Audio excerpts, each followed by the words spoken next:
नमस्कार दोस्तों, मैं एस्ट्रोलॉजर सचिन स्वागत और अभिनंदन करता हूं अपने सभी प्रिय दर्शकों का। राहु का परिवर्तन 2022 में आपके लिए क्या परिणाम लेकर आएगा, ये जानना बहुत जरूरी है। जानेंगे इस वीडियो में राहु और 2022 कैसा बीतेगा आपकी राशि के लिए।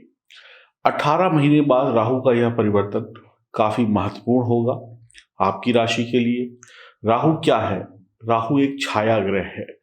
राहु कहां से पैदा हुए? राहु का इतिहास क्या है? समुद्र मंथन में जब अमृत का कलश निकला तो राक्षसों और देवताओं में दोनों में लड़ाई हुई कि कौन अमृत पिएगा।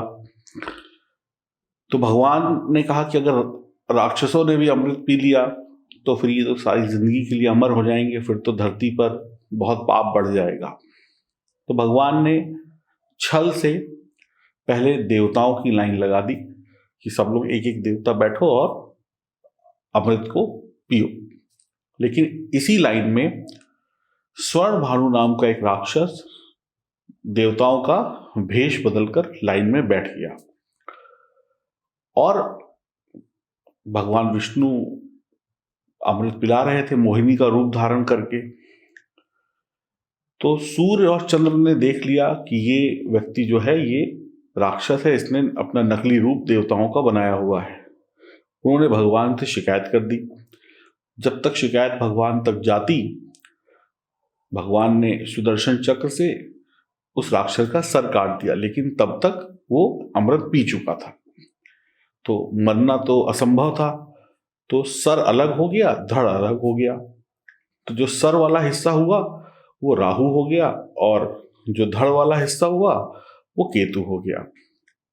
अब अमृत पी चुके थे तो अमर होना भी स्वाभाविक है, लेकिन सूर्य और चंद्र ने शिकायत की थी, इसलिए सूर्य और चंद्र से दुश्मनी हो गई राहु और केतु की। इसीलिए सबसे ज्यादा इस सृष्टि में जो सबसे ज्यादा बलशाली ग्रह हैं, सबसे ज्यादा ताकतवर ग्रह हैं सूर्य और चंद्रमा, जिनके नित्य दर्शन आप करते हैं, उनको ग्रहण लगाने की क्षमता राहु के अंदर होती है और किसी ग्रह के अंदर वो ताकत नहीं है। तो कहीं ना कहीं राहु ताकतवर तो है ही। अब राहु के पास दिमाग है, केतु के पास दिमाग नहीं है। राहु की वैसे तो कोई अपनी राशि नहीं है, केतु की भी अपनी कोई राशि नहीं है। राहु जो है शनि के जैसे प्रभाव देते हैं, या जिस राशि में बैठे हो उस प्रकार के फल देते हैं।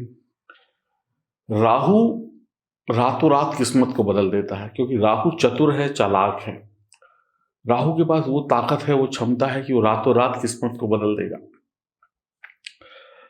आपने देखा होगा, कल गरीब थे आज अमीर हो गए, कल कुछ नहीं था आज बहुत कुछ हो गया। बहुत बिजनेस में घाटे चल रहे थे लेकिन अचानक से सब कुछ बहुत बढ़िया हो गया, बहुत अमीर हो गए। कि मतलब बहुत जल्दी जो परिवर्तन आता है जीवन में, जो बहुत जल्दी चीजें अच्छी हो जाती है, वो राहु और शनि की वजह से होती है। केतु का भी योगदान होता है। तो राहु का परिवर्तन बहुत बहुत महत्वपूर्ण है। राहु हमेशा उल्टी गति से चलते हैं, सीधे नहीं चलते हैं। बाकी ग्रह सीधे चलते हैं, कभी कभी वक्री भी होते हैं, लेकिन राहु हमेशा उल्टी चाल से चलते हैं। ऐसे ही केतु का भी हाल है। राहु सूर्य और चंद्र को अपना शत्रु मानता है। राहु में चालाकी है, राहु में बुद्धि है, राहु में काम कराने की क्षमता है। कलयुग के राजा है राहु। तो इतने महत्वपूर्ण ग्रह का जब परिवर्तन होगा तो आपकी राशि पर जरूर फर्क पड़ेगा, और 18 महीनों बाद होगा। तो आइए जानते हैं कि आपकी राशि पर क्या परिवर्तन होगा इस बलशाली राहु का। आपकी राशि के लिए राहु क्या कुछ लेकर आ रहे हैं, तो अब ध्यान से आगे की कुछ लाइनों को समझिएगा। आपकी राशि के लिए राहु 2022 में क्या परिणाम देंगे। 18 महीने बाद राहु का यह परिवर्तन हो रहा है। 12 अप्रैल 2022 को सुबह 10:36 पर राहु मेष राशि में यानी मंगल की राशि में गोचर करने वाले हैं। तो ये परिवर्तन इस तारीख को होगा, और इस परिवर्तन का असर 2022 में क्या होगा मैं आपको विस्तार से बताता हूं। यह जानकारी चंद्र राशि और नाम राशि पर आधारित होगी। बात करते हैं कन्या राशि की। साल के शुरुआती दिनों में 9वें भाव में राहु का गोचर होगा 12 अप्रैल तक। भाग्य और धर्म का भाव होता है नवा भाव। नवा भाव भाग्य का भाव होता है, ये आप जानते हैं। भाग्य का मतलब क्या होता है कि सही समय पर सभी चीज़ों का मिल जाना। अगर भाग्य अच्छा है तो वक्त पर सभी चीज़ें प्राप्त हो जाती हैं। 9वें घर में राहु को शुभ स्थिति मिलती है। तो 9वें घर में राहु एक मजबूत स्थिति में होते हैं, यानी आपकी किस्मत की सभी बुराइयों को यहाँ पर राहु मिटाने का दम रखते हैं और बहुत अच्छी तरीके से आपकी ज़िंदगी में जो बुरे कर्म होते हैं या बुरी चीज़ें होती हैं उनका हरण हो जाता है। आप धर्म कर्म को जानने वाले इंसान होंगे, एक अच्छा संवाद करने वाले इंसान होंगे। देश विदेश में भ्रमण करके आपको राहु बहुत नाम और पैसा कमवा देगा। अगर आप नौकरी करते हैं तो वर्ष के शुरुआती दिनों में राहु आपके मन में भटकाव या एक जगह पर ना टिकने वाले विचार दे सकते हैं। अच्छी खासी नौकरी चल रही है, सब कुछ बढ़िया चल रहा है, लेकिन मन में ऐसा विचार आएगा, छोड़ देते हैं, वहाँ बढ़िया लग जाएगी, या दूसरी जगह चले जाते हैं, या 10 सालों से कहीं पे थे, 20 सालों से कहीं पर लगे हुए हैं। मन में ये चिंता आएगी कि 20 सालों से यहाँ पे सब कुछ अच्छा चल रहा है, लेकिन फिर भी कहीं ट्राई और करते हैं। इस तरीके के विचार आपके मन में आ सकते हैं, यानी कन्फ्यूजन पैदा कर सकते हैं और आप कोई गलत निर्णय भी ले सकते हैं। तो आप बेवजह अपने सीनियर अधिकारियों से झड़प ना करें। छोटे मोटे जो आपके अधिकारी हैं, जो आपके नीचे काम करते हैं, जो आपके नीचे काम करने वाले लोग हैं, उनसे भी किसी प्रकार की झड़प ना करें। इस समय में आप थोड़े से निराशावादी हो सकते हैं। आपके मन में एक परिवर्तन, एक चेंज की भावना आने लगेगी कि मैं यहाँ पे क्यों हूँ, मेरी वजह से ये कंपनी इतनी बड़ी बन गई, मैंने यहाँ पर 20 साल दिए, मैंने इस व्यापार में 15 साल दिए, मैंने इसको कहाँ से कहाँ ले जाकर खड़ा कर दिया और अब मैं अपना कुछ कर सकता हूँ, अब मेरे पास अनुभव है, एक्सपीरियंस है। तो ऐसे विचार भी आपके मन में आ सकते हैं। तो आपके रिश्ते पिता या दादा या ऑफिस में बॉस से बिगड़ सकते हैं। शुरुआती दिनों में थोड़ा संभल के रहिएगा। आप वाद विवाद कर सकते हैं, आप झड़प कर सकते हैं, आप उन पर बेवजह अधिकार जमा सकते हैं, बेवजह उनको ये बातें कह सकते हैं कि तुम जहाँ पर बैठे हो उसमें मेरा भी सहयोग है, मुझे तो मात्र एक सैलरी मिल रही है, लेकिन तुम तो करोड़ों कमा रहे हो, लाखों कमा रहे हो, तो मुझको भी अब कुछ अपना करना है, मैं तुम्हें छोड़ने का विचार बना रहा हूँ। या आप ऐसा बोले या ना बोले, लेकिन सामने वाले को ऐसी आभास होने लगता है कि अब ये व्यक्ति हमारे साथ ज़्यादा देर तक टिकेगा नहीं। जो जाने वाला व्यक्ति होता है, उस जाने वाले व्यक्ति के बारे में फिर एक अलग राय बन जाती है। तो कहीं इन सब बातों को करके आप अपने रिश्ते बॉस से या अपनी इमेज को अपने कार्यस्थल पर ना बिगाड़ें। दादा या पिता की सेहत खराब हो सकती है, या घर का जो भी कोई बड़ा बुजुर्ग है उनकी सेहत खराब हो सकती है। अचानक से धन हानि के योग बनेंगे। आपके जीवन में कठिनाइयों का सामना आपको करना पड़ेगा। शुरुआती महीने थकान भरे और परेशानियों भरे और कन्फ्यूजन भरे हो सकते हैं। कई कामों में आपको असफलता हाथ लगेगी, चेहरे पर उदासी छाई रहेगी, धर्म के विरुद्ध भूल कर भी न जाए। कई बार ईश्वर से भी शिकायत हो जाएगी कि मैंने इतना किया, मैंने तुझे इतना पूजा, मैंने तेरे लिए इतनी आरतियां गाई, तुझे इतने फूल माला चढ़ाई, लेकिन तूने मुझे दिया क्या। अब मैं वो करूंगा जो मुझे चाहिए। अगर तेरे से होता होता तो तू कर चुका होता। अब मैं स्वयं का भगवान बनूंगा। अब मैं तेरे मंदिर में नहीं आऊंगा, अब मैं सिर्फ कर्म करूंगा। या कुछ ऐसे लोगों के उसमें आप आ जाएंगे, इन्फ्लुएंस आप में आ जाएंगे कि जहां पर आपको लगेगा कि ईश्वर कुछ नहीं है, जो कुछ है वो सिर्फ इंसान ही है। तो ऐसी चीजों में पढ़ते ही आपका पूरा वक्त और अच्छी तरीके से शुरू हो जाएगा। धर्म के विरुद्ध भूल कर भी ना जाएं। वैवाहिक जीवन में थोड़ी उदासी हो सकती है। अशुभ राहु हैं अगर आपकी जन्म कुंडली में, तो ये सब चीजें जरूर होंगी। तो आपकी किस्मत जो है और खराब होती चली जाएगी। आपकी किस्मत दिन ब दिन बदतर होती चली जाएगी। जब आपको ऐसा लगे कि राहु 9वें भाव में है और कन्या राशि के आप जातक हैं और कुछ भी सही नहीं हो रहा है, हर जगह से निराशा हो रही है, सारे ग्रह अनुकूल बैठे हैं, लेकिन राहु पर कभी नजर ही नहीं डाली, तो फिर समझ लीजिएगा कि राहु यहाँ पर आपको तबाही के मार्ग पर ले जा रहे हैं। तो किस्मत तभी आपकी खराब होगी जब आप अधर्म की राह पकड़ेंगे, धर्म को छोड़ेंगे और ओवर कॉन्फिडेंस में आकर कंफ्यूज होकर कोई ऐसा निर्णय ले लेंगे जो आपको नहीं लेना चाहिए। कार्य क्षेत्र में चाहते हुए ना चाहते हुए भी बॉस की डांट खानी पड़ सकती है। इसका आपके ऊपर एक गलत इंप्रेशन पड़ सकता है। कई बार जब किस्मत खराब हो तो गलती कोई और करे, डांट कोई और खाए वाली स्थिति हो जाती है, तो मन में एक हीन भावना आ जाती है कि मैंने कुछ किया नहीं और बिना सोचे समझे मेरे बॉस ने मुझे डांट दिया, इस जगह पर मुझे काम नहीं करना है, मैं तो चला यहाँ से, मैं तो चली यहाँ से, ये लोग मुझे समझते नहीं है, इन्होंने मेरे बलिदानों का, मेरी मेहनत का क्या सिला दिया, 4 लोगों के सामने मुझे डांट दिया। तो ये कंफ्यूजन हो सकती है कि बॉस को कुछ कंफ्यूजन लगी हो। बॉस जब तक आपके पास सॉरी बोलने के लिए आए, पता चले कि आप अपना मन बना बैठे हो और आपने रिजाइन देने का इरादा कर लिया हो, तो ऐसी कंफ्यूजन, ऐसी चीज़ों में ये शुरुआती महीने बीतते हुए दिखाई पड़ेंगे। होता होता प्रमोशन रुक सकता है, आपके रिश्ते भाई बहन से तनावग्रस्त हो सकते हैं, विदेश जाने के चक्कर में पैसों की बर्बादी हो सकती है, किसी गलत दलाल के चक्कर में पड़ गए या गलत तरीके से विदेश जाने के चक्कर में पैसे बर्बाद हो सकते हैं। कुंवारे लोगों को शादी करने के लिए लंबा इंतजार करना पड़ सकता है। नशे इत्यादि के चक्कर में पड़कर आप अपनी बर्बादी का बड़ा बड़ा रास्ता खोल लेंगे। आपको शुरुआती 12 अप्रैल तक बहुत सावधान रहने की आवश्यकता होगी। कन्या राशि वाले जातक जातिकाओं को 12 अप्रैल के बाद राहु अष्टम भाव में होंगे, ये भी कोई बहुत बढ़िया वक्त नहीं होगा। 8वां घर सेहत का है, यानी सेहत क्या, बिगड़ी हुई सेहत का, दुर्घटना का है, जीवन में आने वाली बाधाओं का है। आपके वक्त को यह 8वें घर का राहु और कठिन करेगा। 8वें घर का राहु आपके अंदर जीवन का सच, यानी जीवन की गूढ़ रहस्यों के बारे में जानने का जुनून पैदा करेगा। आप थोड़े से गहराई में जाने वाले होंगे, आप काबिल होंगे और अपनी काबिलियत को साबित करने के लिए आपको बहुत मेहनत करनी पड़ेगी। आपके पास सब कुछ होगा, सब कुछ होगा, लेकिन आप ये सिद्ध नहीं कर पाएंगे कि ये आप ही का है। उसको ही सिद्ध करने में आपको बहुत मेहनत करनी पड़ेगी।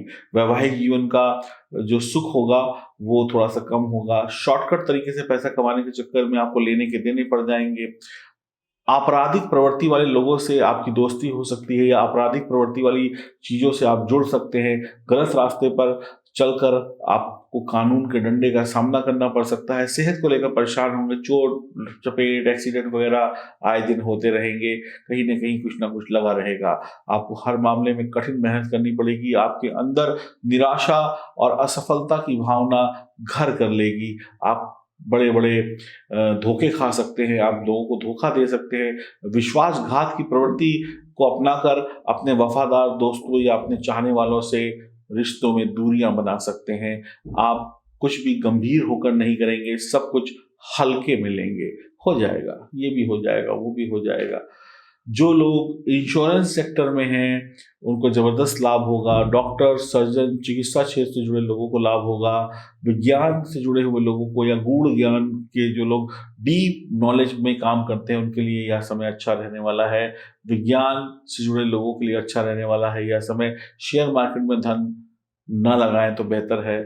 हो सकता है 4 दिन कमाएं और 4 दिन में 4 दिन का भी लुटा बैठे और जो पहले का था वो भी लुटा बैठे। लगाएं तो बहुत समझदारी से उपाय करके लगाएं। अदालती मामलों को निपटाने के लिए कोशिश करें, नहीं तो धन खर्च बढ़ता चला जाएगा। निपटारे करने हैं आपको, चीज़ों को खत्म करना है, चीज़ों को खींचना नहीं है। जितना चीज़ों को खींचेंगे उतना आपके हाथ खाली होते चले जाएंगे।